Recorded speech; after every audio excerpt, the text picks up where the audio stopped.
So I spent the last year as an influencer on YouTube. I guess I could call myself an influencer on YouTube. And I just wanted to give you guys an idea of what that might be like. So if you want to do the same thing and are considering becoming an influencer on YouTube, here are my thoughts after being an influencer for 1 year.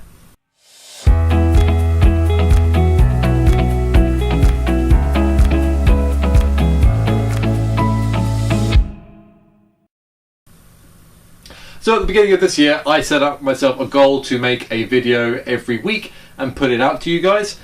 This video is number 52 this year. There are 52 weeks in the year, so... Now, running a channel isn't easy. I have a 9-to-5 job. Everything on this channel is done by me. I don't have any help whatsoever. I do the making, the filming, the editing, having to set everything up, having to remember to film things when I'm making stuff. So it does take a while to actually get videos done and out to you guys. I have to fit all this stuff in between my work life, my personal life, living a full and happy life, doing everything that I like to do.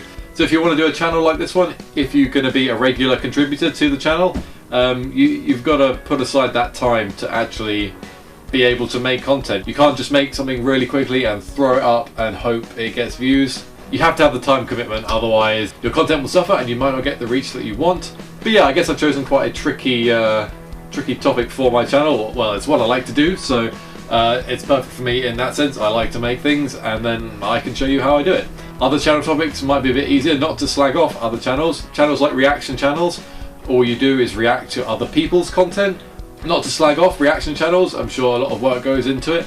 But that seems like an easier kind of route, and there are a lot of those pinging up right now. Not to say that I don't like those channels, I do. There's some that I watch really regularly, Tyron Magnus being one. Woo! They're great, but I feel like with channels like mine, where you have to make things, there are other channels like Ace Cosplay, my absolute favourite, Punish Props, with Bill Brittany and their team there now. You have to put so much work into building the thing in the first place, as well as filming things.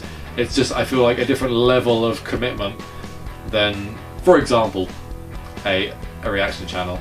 Now, in terms of my channel and what my plans are for it, of course, I want to keep it going. It's been an experience this year trying to put out that video each week and keep it engaging, keep the topics different, but have the overall theme being the same. Going into next year, I think I want to try and improve the content for you guys, maybe improve the camera equipment.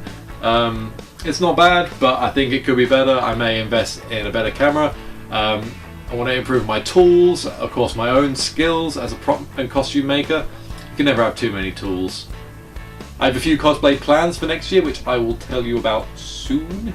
The best thing you can do for a channel like mine is actually just watch the videos. Believe it or not, the biggest currency in the world is your time. You know, advertisers are paying millions and millions just to grab that tiny bit of your attention for a split second on a product or a movie or a book, a game, music. It's your time. So the biggest thing you can do for channels like mine is just watch the videos. YouTube's algorithm now works on audience retention, so it's your time that is the absolute premium, and the amount you watch the video correlates to how well the channel gets promoted, how well the video gets promoted. Yeah, it's quite disheartening when, you know, I put a lot of work into the videos. I try to edit down the making process into something where it's not boring, but you could follow along if you wanted to build something similar. And you know, I do a lot of research into the props. I absorb information anyway, so I try to relay some of that in my videos. And it's quite disheartening when you look at your audience retention figures. You can look at all the analytics for the channel, and when the view percent is like 20% of the video, meaning people have just kind of skipped through, it's quite disheartening. And just if you want to support the channel fully, just watch the full video. If everyone watched the full video, you know, those numbers would go up. It would help the channel so much. You know, I'm not saying just leave them on repeat, although you could totally do that. That would like totally help. You know, I'm quite loath to start a Patreon and things like that. Although it might be some extra money, it's extra content that I have to do.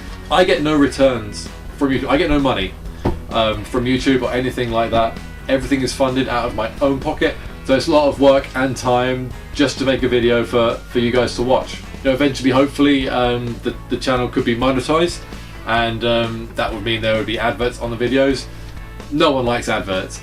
We all can't wait to skip the advert on a video, but that advert is giving the creator some kind of return just because it's there and you've seen it for 5 seconds before you skip. So that might happen in the near future, but as of now, yeah, everything funded by me. So often I get requests to build props and things. I love to hear what you guys think, and please keep suggesting things. I love to know what you want me to build. It gives me an idea on where to perhaps direct the attention and what I'm doing on the channel. But you can understand if it's something that I don't want to build or something I'm not interested in, then the build may suffer and I might be out of pocket for something I don't want. Of course, that might change if we get some kind of funding. I can then start building things that wouldn't be for myself. But yeah, until then, keep suggesting things, but bear in mind I have to have a plan. There's a very set plan I have planned out for videos. I usually sit down and plan maybe even 3 to 6 months in advance. Last year I was planning up to 6 months in advance for videos that I wanted to do and had ready to do. So it's a very thought out process, and I'm just planning videos for next year, which I'm getting underway. I hope you enjoyed this little snippet of what it's like to be a YouTube influencer. For myself, I'm enjoying it immensely, and I'm looking forward to taking that into next year with new builds. I'll have a new video on some things that I've got planned next year very soon. I hope you all have some wonderful time off and a very good new year, and I will see you in the new year. And until then, of course, take care. Bye bye.